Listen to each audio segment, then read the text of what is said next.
So I was mentioning how I think of that time of year from mid-August to mid-September as the back-to-school season. And some of you, depending on where you grew up, it might have happened earlier, it might have happened later, but there were times where you were getting ready to go back to school and actually went. And maybe you went and bought a new lunchbox, or a notebook, or pens, or a laptop, and different facial masks for different days of the week, depending on what generation you are part of and what back to school required. And then there was the first day, and you met the teacher or the teachers. And there were some where you had right at the beginning, like, oh, this will be a good one, and others, oh, not so much. But I invite you to remember and to ponder, who were some of your good teachers as you went to school? Teaching is not easy. And I think in the pandemic, it's highlighted for maybe some folks who weren't necessarily paying attention what a hard job it is to be a teacher. Teachers not only are offering instruction and sometimes trying to convey complex ideas to minds that are still being formed, neurologically, biologically, but teachers often are having to be surrogate parents, social workers, therapists, trainers, coaches. And then in the pandemic, teachers have had to deal with, okay, now we got to figure out how to do everything I've always done, but just now do it online. Or then in person, back online. Hybrid, back online, in person. And then this year, coming back with kids mostly not vaccinated, controversy about how do we keep them safe, and you might just have a group of parents show up at your school with zip ties to make a citizen's arrest of the principal, which happened in Vail. This is what people are having to deal with, trying to teach our children. It is a hard, hard job. And I think the best teachers have it hardest, really, in the sense of these are folks, it's not just the job or just the thing to pay the bills, it's their sense of vocation. It's what they feel called to, some sense of identity. And then the best teachers, well, they call us beyond ourselves in some ways. They stretch us, they challenge us, they call us to our best selves. And there's times where we're hungry or ready for that, but other times we're resistant and we push back against that kind of good teaching. Well, I'm thinking about all of this because Jesus is, of course, known as a teacher. In his own time and place, he's called rabbi, and rabbi literally means teacher, teacher, teacher. And then I think about how in mainstream Protestant Christian churches, probably the teacher role of Jesus is the most comfortable or familiar. When I've talked to people in churches over the years that I've served, and we talk about, well, how do you think of Jesus, or how do you identify Jesus? Often the word teacher is the first one that comes to mind. Or sometimes people say this phrase, and it's said so much that there must have been a seminary class sometime, I'm going to say the 50s, where he's a good moral teacher, a good moral teacher, a good moral teacher. I've heard that most commonly. And I guess a little sidebar about that. Often when people say that, there's this idea that Jesus is sort of a teacher of conventional wisdom. The kind of stuff you were supposed to learn in kindergarten. Share your toys, be nice to people. Those are helpful things. But that Jesus picture is what author Philip Yancey calls Mr. Rogers with a beard. And he argues, I believe rightly, that Jesus had to be more than Mr. Rogers with a beard because he points out the state did not try to execute Mr. Rogers. So Jesus was up to more than that. Jesus, his teaching really comes out of the prophetic tradition of Israel, out of his faith tradition. So let's talk a bit about what the prophets did. And first, I'll call it, I guess, a disclaimer. A lot of us, and I know me included, no one in Sunday school explicitly taught me this, but I got this impression that prophets were like fortune tellers, right? There's a prophecy, it's going to tell you the future. That is not how it was understood in Israel. The prophets would sometimes offer a picture of a possible future, sometimes an ugly one, but the whole point of offering that picture was so that we could choose differently. It wasn't inevitable, it wasn't fated. So what a prophet did, generally speaking, is that someone who is committed to listening for how God is still speaking. That's the first step. So what's God got to say to this time and this place? And then the prophets, often at great risk, would share what they were discerning and hearing. And often the situation and circumstance is that the people, in general, were living in ways disconnected or separate from God, which left them disconnected from the truth of who they are as God's beloved children, which made it really hard to see how God's beloved children were in the neighbors and the strangers and even the enemy. And so there was this lived-out separation that often created a sense of fear and scarcity, which led to oppression and violence and all kinds of messes. And so the prophet, listening for what God had to say, would say, hey, God says, turn around. We're living and moving in a way of separation. Turn around. Turn back to God and receive the wisdom, the creativity, the energy to live in wholeness with God, with yourselves, with each other. And so that was the kind of teaching that was involved with the prophets of Israel. Now, Isaiah points out, though, the pluses and minuses, we might say, in the passage that we heard. He says, I've been given the tongue of a teacher. So he claims that teaching role. And I have a word to sustain the weary. Anyone a little weary? I mean, if you are, you're like, yeah, I'll take that, right? I would love some words, some message. We got a hand in the back. Amen. Sustain the weary. So in the places of feeling weary, or on the outside, or put down, or in our brokenness, or pain, or chaos, the prophet Isaiah is saying, I have a word of good news. I have a word that calls us back to hope, that gives us possibility, that calls us to healing and transformation. Oh, well, then, yes, the weary say, thank you. But there are people who aren't feeling so weary. They're feeling on top of things.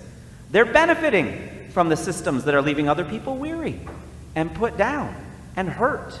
And so the word that's going to sustain the weary might also then challenge the people at the top of the heap, or the people who are trying to control everything or stay in charge. And so they're not liking that so much. They don't want to be challenged. So even if it's ultimately a good picture that's being painted by the prophet, it's scaring some people, and they're pushing back. And it's a pushback in ugly ways, as you heard. Spitting, pulling out beards, right? That's yuck. No, thank you. But it's part of what happens. To bring the transforming message, the teaching, like I was saying, every good teacher are the people who call us to our best selves, who call us to something that stretches and challenges. So there's goodness in that, but also that can be hard, and there can be pushback. So it's out of this kind of stream and tradition that Jesus is rabbi, teacher. He's that best kind of teacher. And Jesus has been teaching throughout the passages that the reign or kingdom, the reign of God is at hand. It's available. What's the reign of God? A simple way to talk about it is wherever God reigns. There's the reign of God. Not just in the sky or someday, but if God's mercy, justice, love, creativity is reigning in me, R-E-I-G-N, by the way, reigning in me, there's some of the reign of God. If we're inviting that into our relationship, here's the reign of God. If it's in our communities, in our structures, in governance, and there's the reign of God wherever God is invited to reign in mercy, love, justice, hope.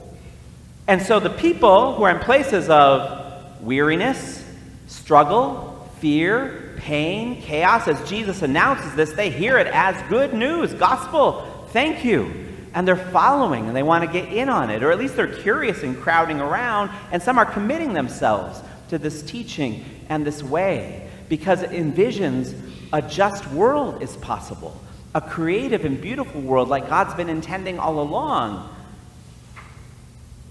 And then there are also people who like things just the way they are. It's working for them, at least it seems like it is in the moment. And so as Jesus comes along with this calling people beyond themselves, with this stretching, challenging good news, well, they want to shut him up and shut it down. So Jesus is also, he's not a bait and switch person. He's letting people know all along that there's a cost to this path. This journey that he's teaching, it's a wild ride. It has the greatest benefits and beauty of new life and possibility and hope, but there also can be pain and struggle because there's pushback and challenge And so he's talking to his disciples in the passage that you heard this morning. So these aren't strangers. These are the people who've given themselves over to following this way of Jesus.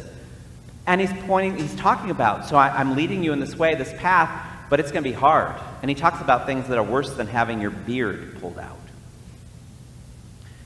And Peter, I sometimes think of Peter as in this moment, and I'm saying this playfully, but the first mainline Protestant who tries to domesticate Jesus.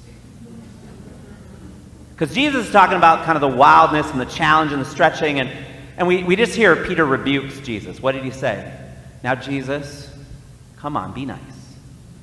Jesus, don't get too political. Oh, Jesus, that's going to offend so-and-so, and they might take their pledge, and you know. Right? So I don't know what it looked like exactly. But Peter is uncomfortable with the stretching and the challenge and what will be hard about this journey. And he names it, which, good for Peter. Because if he just kind of complained to the other disciples in the parking lot later, it doesn't do any good. So he says it directly to Jesus. So that's helpful and healthy. Whew. Well, then Jesus says, get behind me, Satan. Right? You caught that. And I'm going to, this might be where someone's like, so Michael, can you explain the Greek and Hebrew, what it really means? It's not that bad, is it? No, it is. I mean, to use this moniker, that had to hurt. That really stung. Because Satan, in that time and place, you might say it was the personification of what separates us from God, and therefore from who we really are and from each other. And Peter, he wants to be on the side of the reign of God and goodness and right. And you're saying, wait, Satan? Me? I'm being Satan-ish? That had to sting. But also, and I know we've talked about this at least in some of the Bible study conversation. Notice, though, that even though he uses this hard name, language of Satan, got your mind on the human and not on the divine. That's a good definition of what it means to be Satan in this story. He doesn't say, not today, Satan. He doesn't say, get out of here, Satan. He doesn't say, I don't ever want to see you again, Satan. He says, get behind me. Which Jesus had been saying that to people all along. Come, follow me. In this place of challenge where Peter's getting it wrong, he just says, come on back on board. So you're on the wrong track, you're on the wrong side, but come behind, come follow, and learn of me. Take my yoke upon you. That he's inviting Peter to get back in on it. That he's not pushed out or kicked out or suspended from class. Even as he gets it wrong, messes up, and is afraid, Jesus says, come follow again. You, Peter, can be part of the new community. On this rock, Peter means rock, I'll build my new called out community. So even though you messed it up, even though you're afraid, even though you're pushing back, you can still be on board and be part of changing the world. Peter, thick-headed, rocky-headed Peter, can be part of changing the world. He's invited onto this wild ride of this journey with Jesus. I have, at different points in my life, come across the writings of Annie Dillard.